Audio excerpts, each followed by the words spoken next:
The fights get tougher, the events get bigger. British boxing continues to grow to new levels. We have a massive night live on Sky Sports box office Saturday, March 31st from the Principality Stadium. A unification fight, the road to the undisputed heavyweight championship of the world between WBO world champion 24-0 Joseph Parker against 20-0, 20 knockouts, IBO, WBA, IBF world champion Anthony Joshua. It's the first time in Britain that two reigning heavyweight world champions have met, and it's the first time in boxing history that two world champions have fought in an undisputed fight with 100% winning records.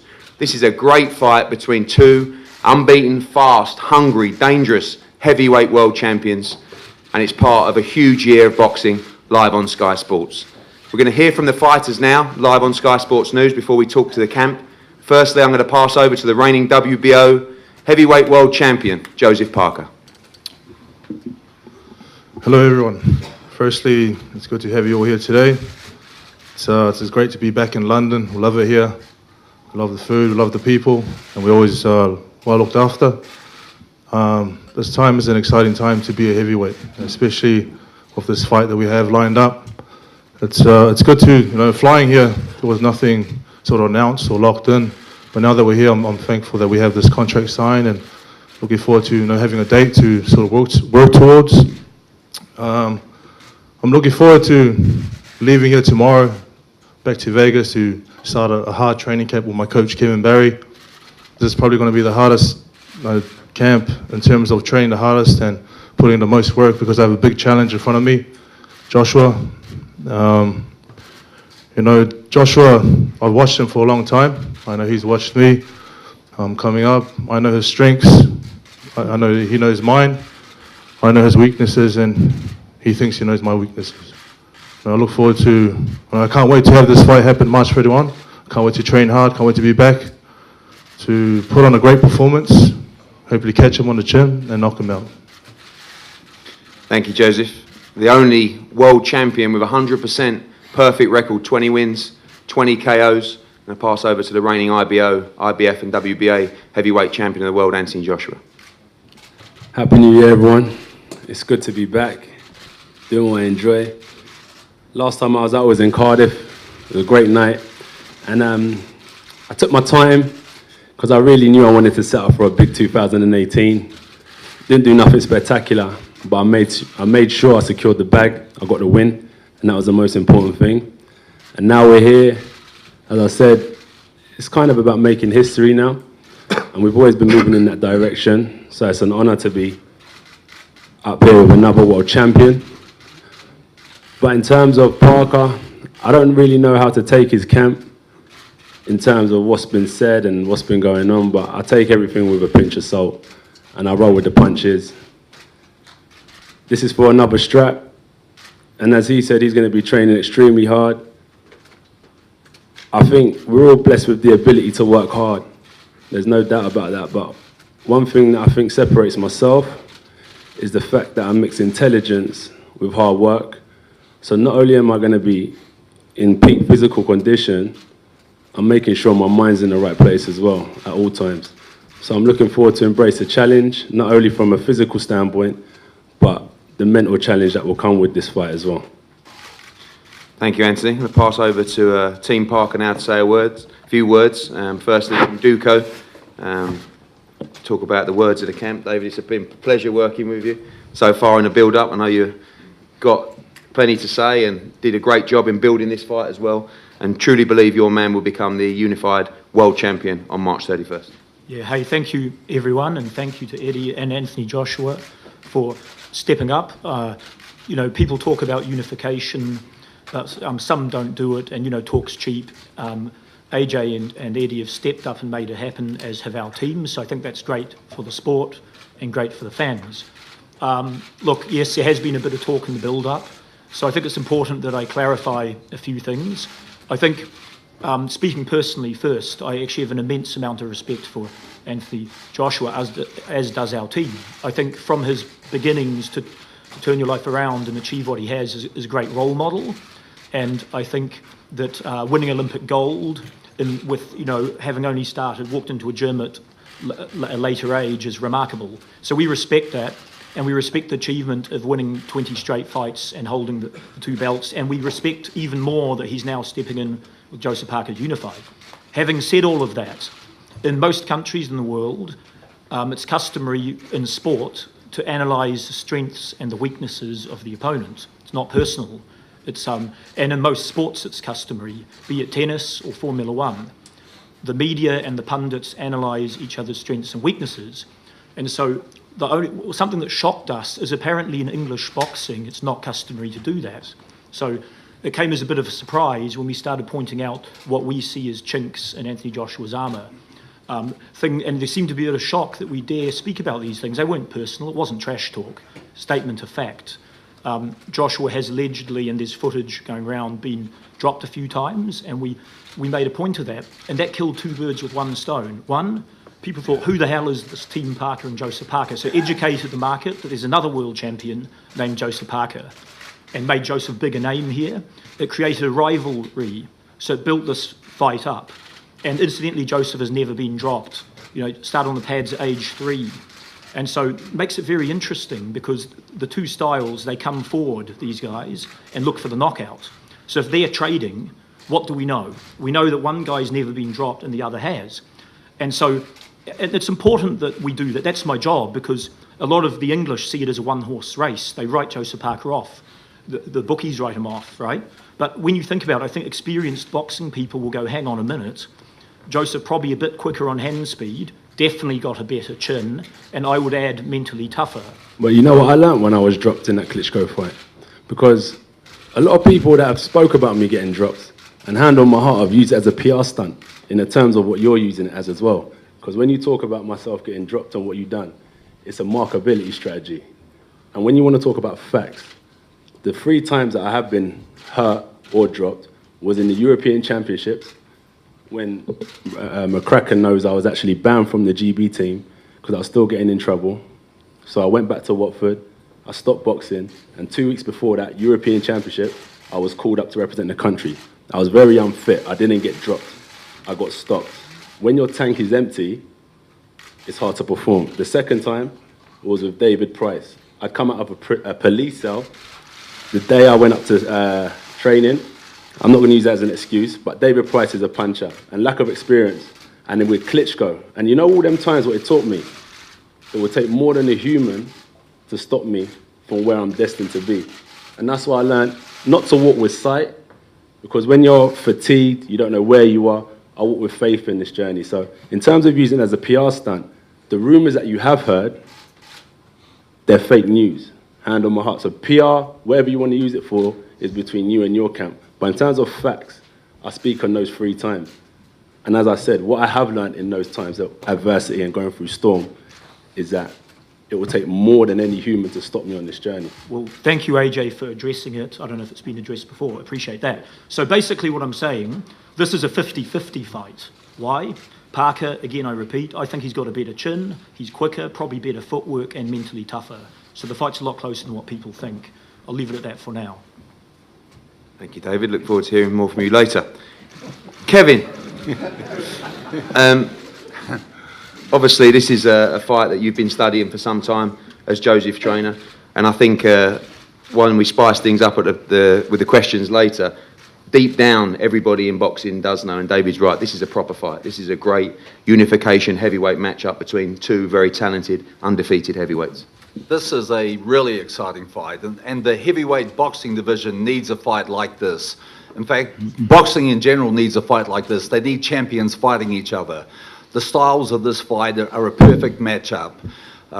Both guys like to come forward. You look at Anthony Joshua, big, strong, powerful guy. Probably, I'd be fair to say, he's probably a little stronger than Joe.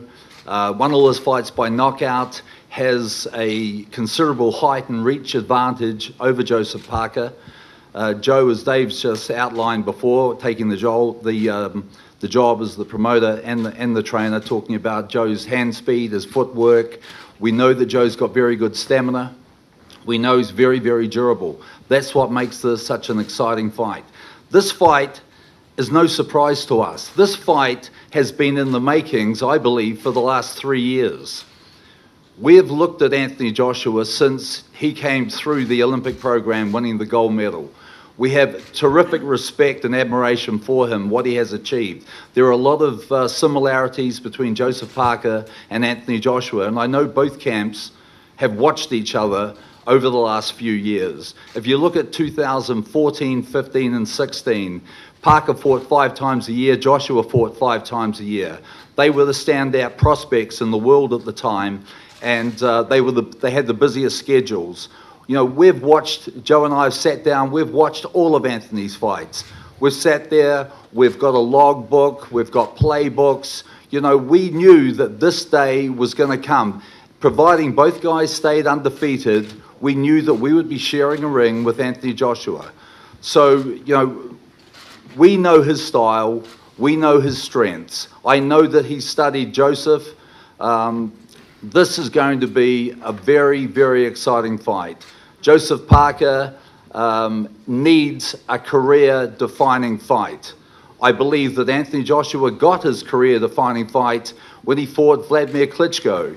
You know, he was taken into places he had never been before. He found out more about himself in that fight that he ever had in any other fight. He went to a very dark place. He picked himself up off the canvas and came back with a sensational win and was one of the fights of the year. Joseph Parker has not had a career-defining fight. So my challenge to my fighter, Joseph Parker, is I need this to be his greatest performance. And if he can show the public and show Anthony Joshua on March 31 what I see in the gym when he's at his best, he's a very, very hard guy to beat. Thank you, Kevin. Over to Rob McCracken, Anthony's trainer. Say a few words. Yeah, so I'm a little bit of the baddie. Big Josh is probably a little bit peed off with me because I took him to the European Championships in 2011 on 2 weeks training to teach him a lesson about what international boxing was. He was a novice, he was domestic champion, and he had 3 fights in 5 days. He hadn't had 3 fights in 4 months before that. And we thought long and hard about putting him into the 3rd fight in the quarterfinals. We put him in, but he was exhausted. He won the first 2 rounds. He was in the 3rd round. He was miles ahead. And we retired him because he'd been caught with a couple of heavy shots. But that's 7, 8 years ago. The pricey thing was around the same time, 7, 8 years ago. Anthony was a novice boxer. Really, in hindsight, possibly shouldn't have been in with those experienced boxers at the time. But we're talking a long time ago, we're talking when he was a novice. That's why it's riled him a little bit, because it's not real. It is fake news, as he says. There's 1 or 2 boxers that are reputed to have knocked him down, knocked him out. Not true. I've been with him for 7 or 8 years. I've been at all of those spots, so none of it's true. But if it gives Team Parker a bit of confidence, great. But the reality of talking about boxing Anthony Joshua and actually getting into a ring with him is very different. And the Klitschko fight was 2 or 3 fights early at the time when we took it, but that's the way Josh is.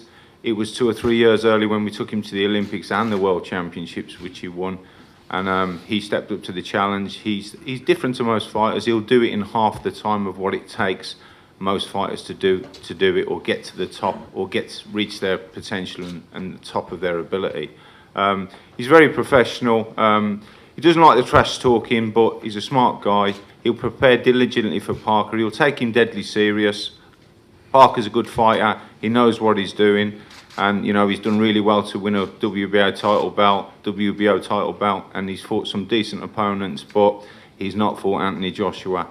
And let's be honest, in boxing, we could talk all we want here. Talk's very cheap. I think we saw that in Parker's last fight with Fury.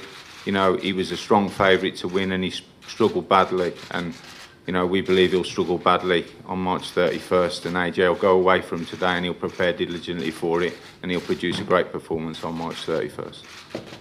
Thank you, Rob. Over to our host broadcaster, Adam Smith, head of boxing for Sky Sports, to say a few words and ask some more questions for the table.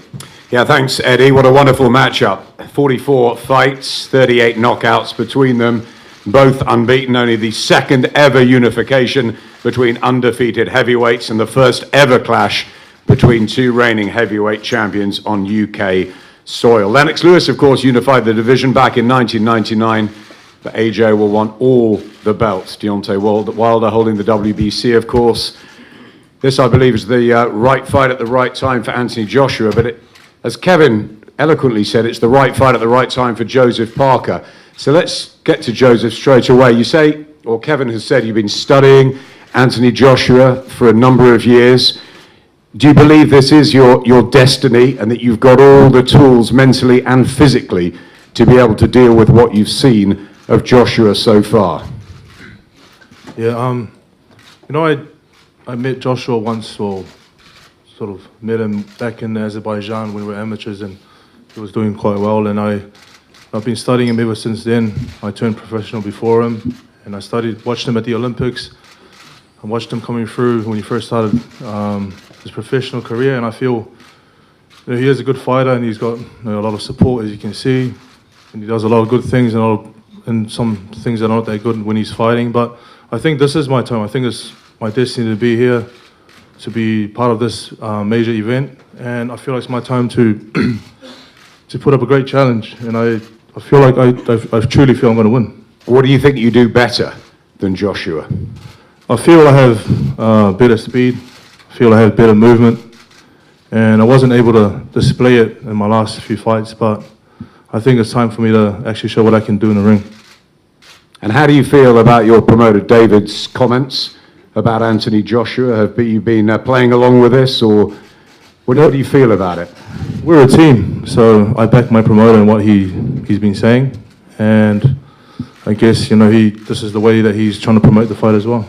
David, was it to get the fight, or do you really believe that this is what's going to help you and Joseph beat Anthony Joshua on March the 31st? I'd say both. I think without the noise we made, we certainly wouldn't have the fight on fair terms, I think. And I think both parties compromised. I think the deal's fair to both, so we're not complaining. But I also think the things we've been saying are accurate. So we're not, trash talks using swear words and so on, but I think You might as well say them while we're here. Oh, yeah, well, I think there's some mental weaknesses on display, because when Parker talked about the alleged incident being dropped, AJ said he felt he was being demonised, which I felt was a strong response for a factual analysis of, strengths and weaknesses. So I think he showed being rattled a touch, perhaps. And then there is the questionable chin. We're not saying he has a glass jaw, but we're going to find out on March 31, and maybe I'm wrong, and that's the beauty of boxing.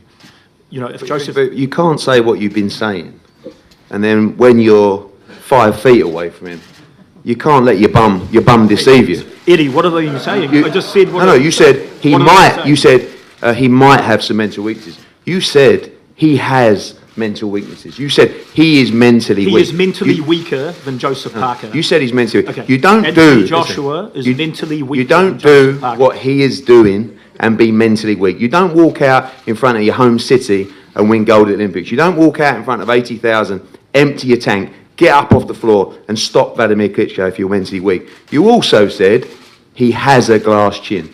We're going to break his glass chin. Don't tell me, tell him he's here. Okay, so look, I'll give you a small concession. He's mentally tougher than most people, but he's mentally weaker than Joseph Parker. And in terms of chin, got a better chin than me he has, but not as good as Joseph Parker. So there's a concession. The fact is, when it comes down to it, you don't really believe.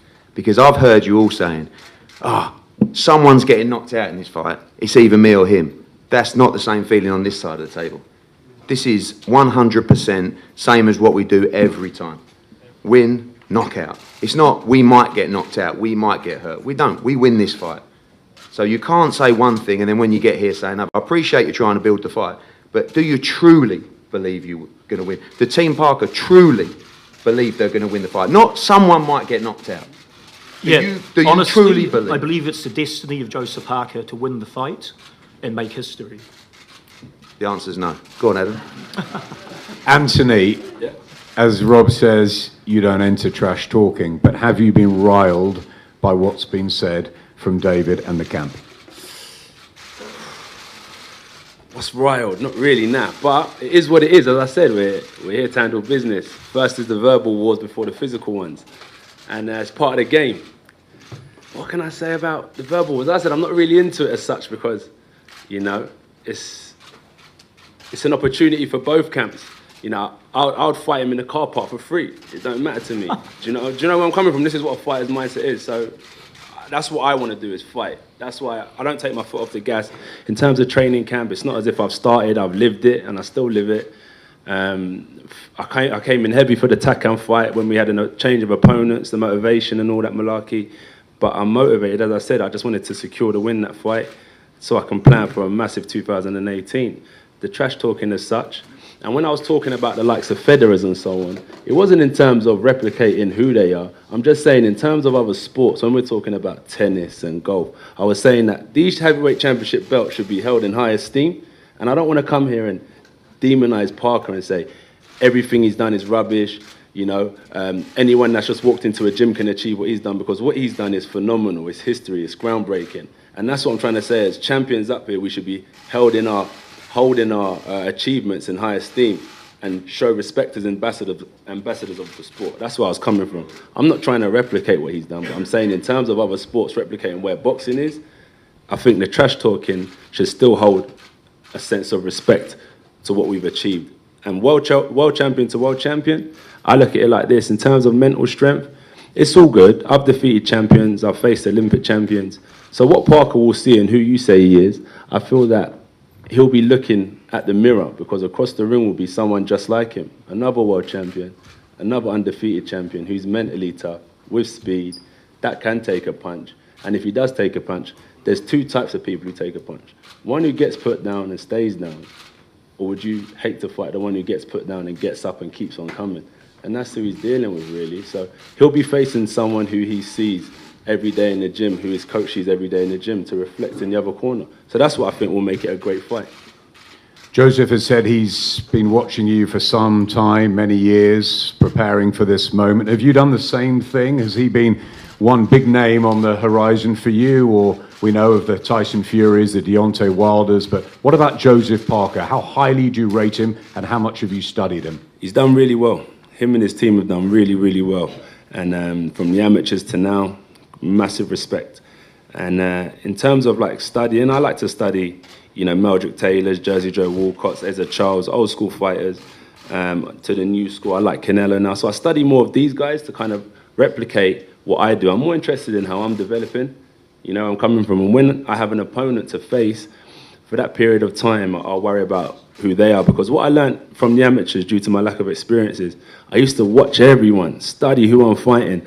And what I always learned is it was completely different from watching a YouTube clip to being across the ring from them in a tiny ring in front of thousands of people. Because, you know, when you're about to walk out, if I put a heart rate monitor on anyone, their heartbeat would probably be over 100 beats or whatever it is. So I'm just trying to say is that I haven't studied him diligently in the past. I study a lot of old school fighters more so, but I will study him in training camp. And the reason why I haven't studied him in the past is because I think it's a completely different fight from watching someone on YouTube to when you're across the ring from them, going round for round, trying to secure the win. It's completely two different things.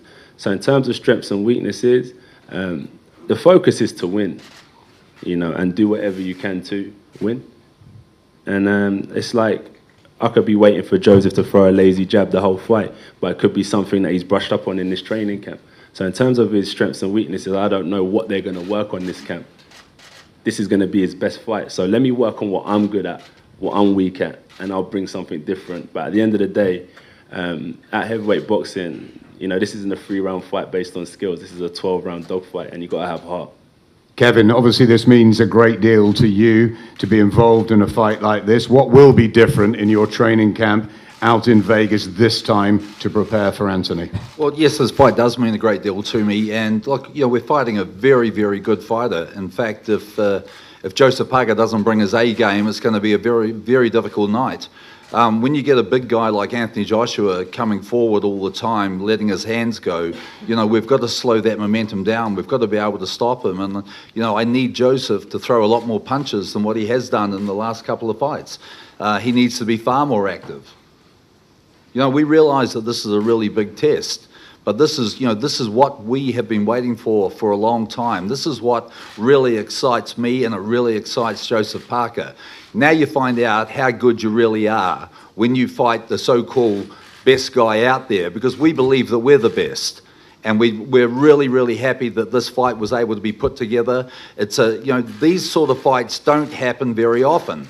As you know, the last time in the world there was a unification fight in the heavyweight division was 7 years ago. So look, this fight means a lot. And Joseph Parker is a historian. He knows that this is about his place in history, and he will give every single piece of sweat and every ounce of blood in his body to be the best he possibly can on March 31.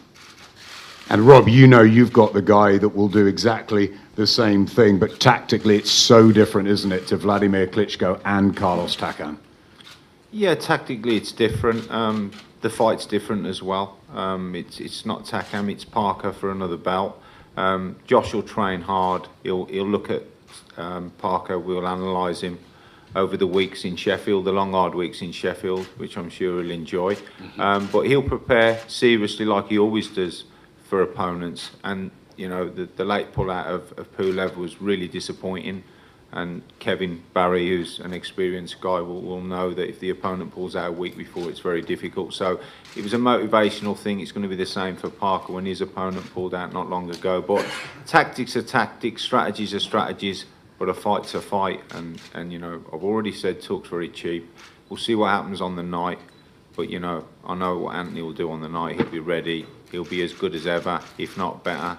And he's coming off the back of 21 rounds of boxing, which, he struggled to get in his early years and early part of his career. So he'll be ready. He's the unified heavyweight champion.